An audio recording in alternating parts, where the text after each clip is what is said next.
Nalgonda medical college హాస్టల్లో సీనియర్లు జూనియర్లను ragging చేస్తూ భౌతిక దాడికి పాల్పడినారని medical college vice principal Ramachandru ఫిర్యాదు మేరకు నల్గొండ 1 టౌన్ పోలీస్ స్టేషన్లో బిఎన్ఎస్ సెక్షన్స్తో పాటు ర్యాగింగ్ యాక్ట్ కింద కేసు నమోదు చేసి విచారణ చేపట్టడం జరిగింది। ఈ సందర్భంగా నల్గొండ డీఎస్పీ కె శివరామరెడ్డి మాట్లాడారు। నల్గొండ మెడికల్ కాలేజ్ హాస్టల్లో సీనియర్లు జూనియర్లను ర్యాగింగ్ చేస్తూ భౌతిక దాడికి పాల్పడుతున్నారని medical college vice principal Ramachandru ఫిర్యాదు మేరకు నల్గొండ 1 టౌన్ పోలీస్ స్టేషన్లో బిఎన్ఎస్ సెక్షన్తో పాటు ర్యాగింగ్ యాక్ట్ కింద కేసు నమోదు చేసి విచారణ చేపట్టడం జరిగింది।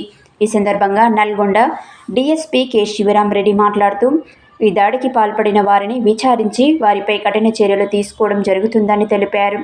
జిల్లా ఎస్పీ శరత్ చంద్ర పవార్ ఆదేశానుసారం మెడికల్ కాలేజీలో యాంటీ ర్యాగింగ్ కమిటీ ఆధ్వర్యంలో అవగాహన కార్యక్రమాన్ని నిర్వహించమన్నారు।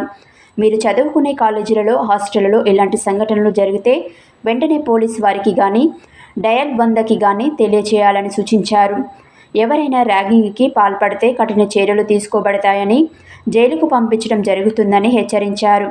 ర్యాగింగ్ భూతాన్ని సమిష్టిగా ప్రతి ఒక్కరూ విద్యార్థులు లెక్చరర్స్ పోలీసులతో కలిసి పారదోలాలని ఆకాంక్షించారు।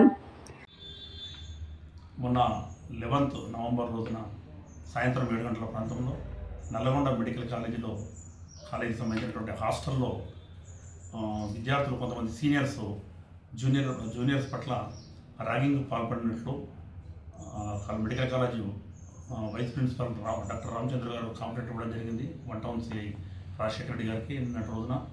దానిపైన ర్యాగింగ్ యాక్ట్లో కేసు నమోదు చేయడం జరిగింది। దర్యాప్తులో భాగంగా అందరిని ఎంక్వైరీ చేసి పూర్తి స్థాయిలో విచారణ చేసి ఎవరైతే ర్యాగింగ్ పాల్పడారో వారిపైన చర్యలు తీసుకోవడం జరుగుతుంది। అదేవిధంగా మా జిల్లా ఎస్పీ గారి ఆదేశానుసారము మెడికల్ కాలేజ్ స్టూడెంట్స్ ఎవరైతే ఉన్నారో వాళ్ళందరికీ కూడా యాంటీ ర్యాగింగ్ కమిటీ ఆధ్వర్యంలో అక్కడ అవేర్నెస్ ప్రోగ్రామ్ కూడా పెట్టడం జరుగుతుంది। అదేవిధంగా విద్యార్థులు ఎవరైతే ఉన్నారో స్టూడెంట్స్ నల్గొండ చుట్టుపక్కల తర్వాత మా కాలేజెస్ ఉన్నారో వాళ్ళందరూ కూడా విజ్ఞప్తి ఏంటంటే ర్యాగింగ్ పట్ల అందరము అవేర్నెస్ కలిగి ఉండాలి। దాని శిక్షలు కఠినతరంగా ఉన్నాయి కాబట్టి విద్యార్థులు వాళ్ళ భవిష్యత్తును కేసుల పాలై ఆగం కాకుండా అందరూ అన్ని జాగ్రత్తలు తీసుకోవాలి, మంచిగా చదువుకొని వారి భవిష్యత్తులకు బంగారు బాటలు వేసుకోవాలని విజ్ఞప్తి చేస్తున్నాం। అదేవిధంగా అందరం సమిష్టిగా కలిసి లెక్చరర్స్ అదేవిధంగా మెడికల్ కాలేజీ డాక్టర్స్ అందరూ కలిసి మేము కూడా పోలీసు వాళ్ళం అందరం కలిసి సమిష్టిగా ర్యాగింగ్ అనే భూతాన్ని అరికట్టడానికి ప్రయత్నాలు చేయాల్సిందిగా విజ్ఞప్తి చేస్తున్నాం। Thank you.